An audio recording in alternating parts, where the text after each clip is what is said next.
Salam Bapak Ibu, selamat bertemu dalam renungan tengah minggu. Malam ini tema yaitu Yesus benar hidup selamanya. Ada satu saat yang bernama Johnny berumur 8 tahun. Johnny mencoba menapik kenyataan tentang kematian. Hal itu terjadi pada saat upacara pemakaman neneknya. Ketika melihat tubuh nenek yang tak bernyawa di dalam peti mati, dia berpikir jika hal itu terjadi pada dirinya, maka dia akan segera berdiri, keluar dari peti, dan berlalu dari situ. Sekarang Johnny sudah hampir 70 tahun. Dan cara pandangnya terhadap kematian sudah berubah. Johnny sudah menghadiri banyak upacara pemakaman. Dia telah mengucapkan selamat tinggal kepada kedua orang tuanya, semua bibi dan paman, dan banyak sahabatnya. Johnny tidak dapat lagi menapik kenyataan yang kejam tentang kematian.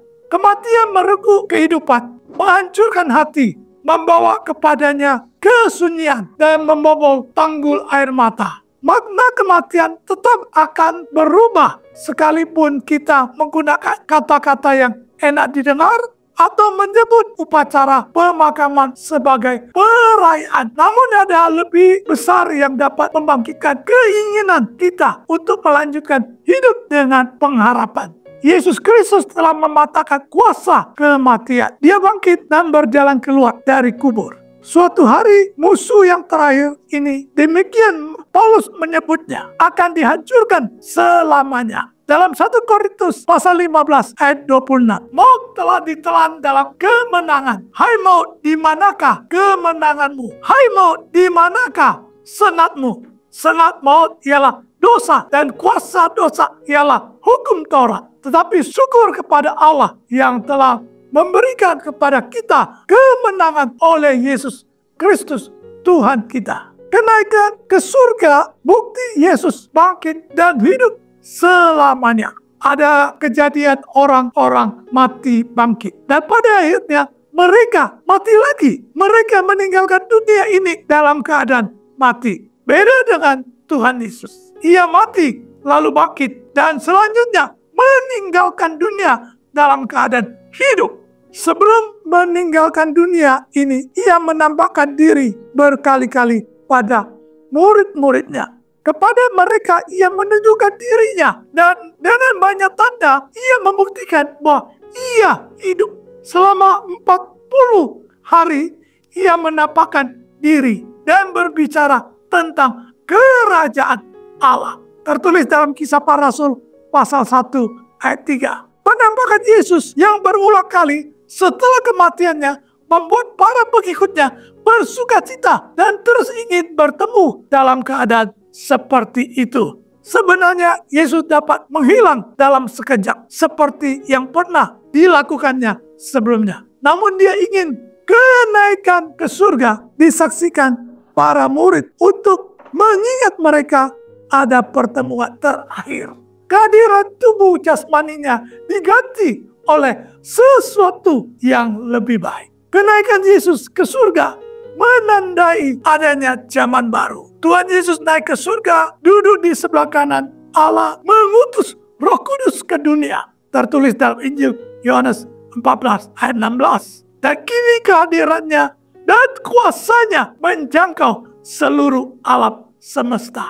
Yesus naik ke surga untuk menjamin kita masuk ke surga dan menyediakan tempat bagi kita. Itu benar. Dia akan menyertai kita sampai kepada akhir zaman. Tertulis dalam Matius pasal 28 ayat 20. Saudara, biasanya menjelang pemilihan umum, para juru kampanye beramai-ramai memaparkan janji politik calon pejabat yang diusungnya. Setelah terpilih, tidak sedikit pejabat ingkar janji. Alih-alih bekerja keras untuk mewujudkan janji kampanye, mereka malah mendayagunakan kekuasaan untuk memuaskan ambisi pribadi. Berbeda dengan Yesus, kenaikannya ke surga membuktikan bahwa dia menepati janji. Jika Yesus tidak bangkit dari kematian, murid-muridnya punya alasan kuat untuk terus bersedih dan ketakutan setelah guru mereka meninggal. Jika Yesus bangkit lalu meninggal lagi seperti Lazarus atau anak janda di Nain,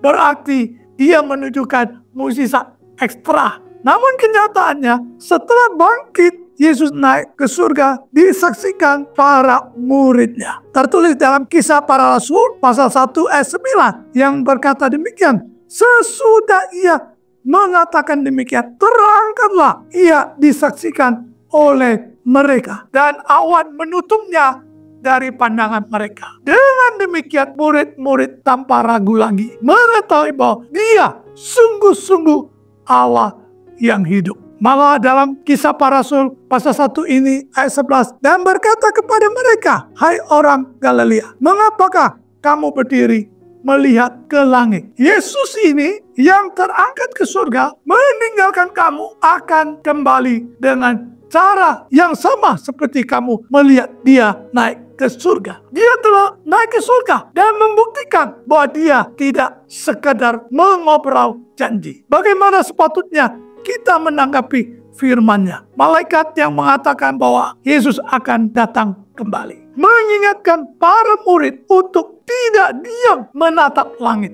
Sebaliknya, mereka harus senantiasa siap menyambut kedatangannya dengan tekun, memberitakan Injil dalam perkataan dan tindakan kasih yang nyata, supaya orang lain ikut mengalami janji kerajaan Allah. Panggilan kita sebagai orang percaya adalah turut mengambil bagian dalam kelompok murid yang terus bekerja dan percaya dia hidup selamanya menyertai kita dalam menghadapi semua pergumulan. Tuhan yang hidup senantiasa menyertai kita semua. Mari kita senantiasa berjaga-jaga dan tetap setia sampai dia datang kembali. Tuhan Yesus memberkati kita semua. Mari kita berdoa. Tuhan Yesus, kami bersyukur berterima kasih untuk renungan pendek malam hari ini yang mengingatkan kami bahwa Yesus naik ke surga membuktikan dia hidup selama-lamanya.